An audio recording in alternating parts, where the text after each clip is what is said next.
I went through this emotional process. And it's called writing a book. And Yes. when I went through that process, I didn't know it was going to be so emotional, but it was. Oh, yeah. It was really hard in a lot of ways that I didn't expect. But one of the things that brought me a little solace was this book called Authorpreneur. Oh my goodness. Thank Okay. you. That's very And humbling.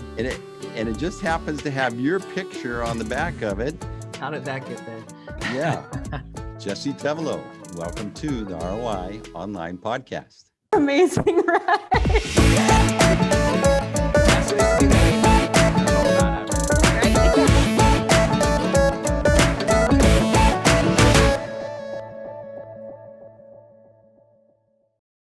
It's a big deal to write a book. And then you get this book and here it is, baby, the book's in. And it's like, now what? Yeah, sure. And that's where this was starting to connect a lot of the dots for me. Tell me what convicted you to do this?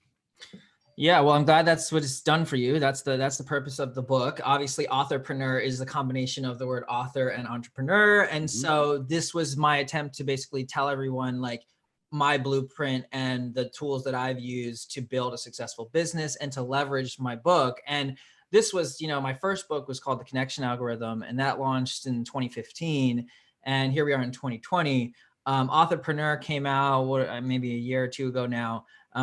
But I really found out in that first book, The Connection Algorithm, the same thing you just mentioned, right? And most people who probably have gone through it that you realize once you go through it once, you realize it. And I thought to myself, I should tell people so that when they go through the first time, they can do it right, because it is a really big process and a really important process for a lot of people, especially if, I know your audience is primarily going to be doing nonfiction books that have that purpose, bigger purpose for a brand or a business. And, that can be one of the most important, if not the single most important marketing asset and lifelong asset that you create.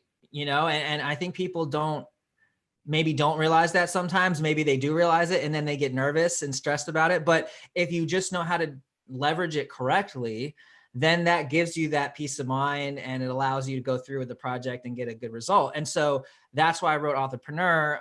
And obviously our company's called LaunchTeam. And so we help folks launch things. Books is one of our, best and most popular services because that's where we started. And we're really, really good at that in particular. But it really applies to anything. And when you talk about a book, you have to have the deeper strategies in place to leverage that asset. So, with LaunchTeam, that's part of what we do. And that's part of how Authorpreneur was written. And it's certainly, if you just read Authorpreneur, you've got a lot of the tricks of the trade that we use. And I think also they want to know how you mess up a little bit. They want to relate with you. Oh, yeah. I was just thinking while you were saying you need to get people in a pre-launch and go along in the journey. But my journey was I felt a little insecure, like this is my first book, and I had to wrestle with these conversations in my head. It was like, who are you to write a book? And then to share that with the people at the same time is really being vulnerable. And then at the risk of it not working, that's the final piece, right? Everything you just said, plus that. And so it's like, that's again, why our business is working and it's successful, because it's like definitely a need.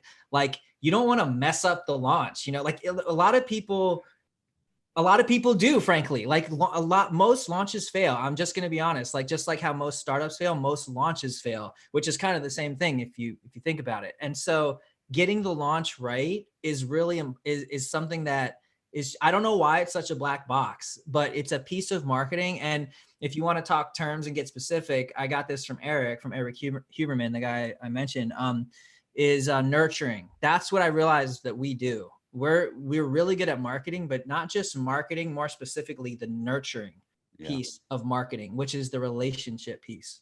I know, Steve, we were talking about this on just like a business call, and you're talking about the what I call the marketing edit, which is, we do different edits with the content of our books. And one of those edits that most publishers, most folks don't do, even most editors don't do, because they're not marketers, is a marketing edit where they're looking at the content of the book in the larger context outside of the book. What does this book relate to? What other products, what other services, what brand, what person, what is it about beyond the book? And then how do I put things inside of that book to then build up everything else? And that's, again, where people don't plan enough. They just think, they oversimplify and think, I'm just going to put out a book, and then the book is like a marketing thing, and then I'll be good, and then I'll make money. It's oversimplifying it. You have to have a strategy and a plan.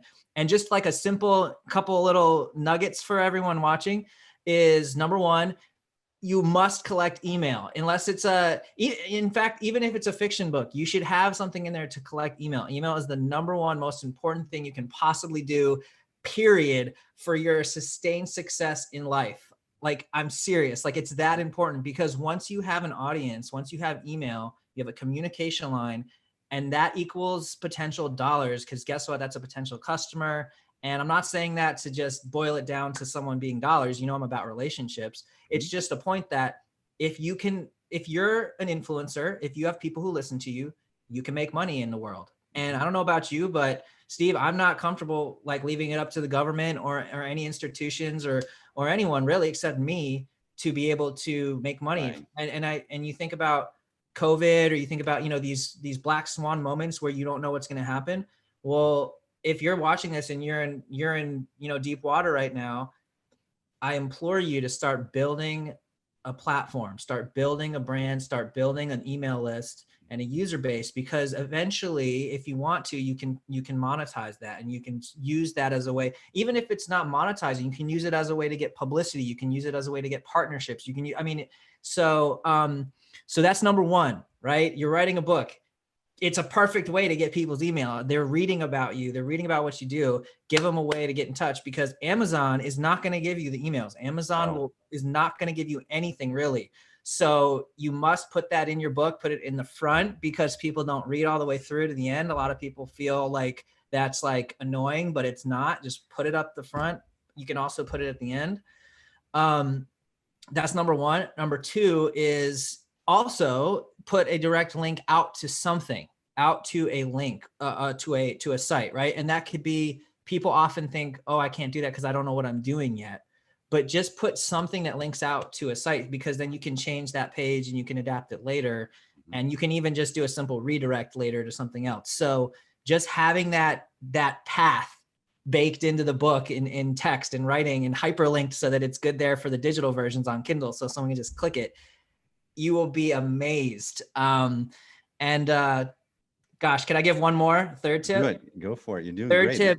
Third tip is tie something free to it, and that will get you even more emails. So we have a free companion course with the Authorpreneur book, for example, right? And so the very beginning of the book, I just say, hey, just grab our free course, right? But guess what they need in order to get the free course? They got to give me something. They got to give me their email. So now that book is just out there, no matter what I do, whether I'm on this show or I'm on my own stuff, that book is just there, just soaking people up and bringing them into our funnel. So there you go. Some tips. If you were to ask me like who we want to work with or whatever, I would just say this. If you go to our site and you look at our like culture stuff, I think that's a good way to gauge whether you would want to work with us or not. I'm very deliberate about the way that we've scaled our company and the way that we operate, and it's not conventional. We are very organic. We're very customizable. We're very relationship driven. There's almost no process at our company outside of our methodologies. Operationally, we just get together and get stuff done in little groups. We're all remote. We're all decentralized. I believe in the mesh network of the future, that workers, just smart people helping smart people working on stuff. Yeah. I don't know if we really need these big, massive A-list corporations to really run everything. They're going to be there. But I think underneath that, there's just going to be a massive mesh network of people that are perfectly fine living, making a good living, living how they want to live, doing what they need to do, and not feeling tied to or dependent on a corporation or a government or an institution or whatever, or even a university diploma, right? Like just being able to just do it.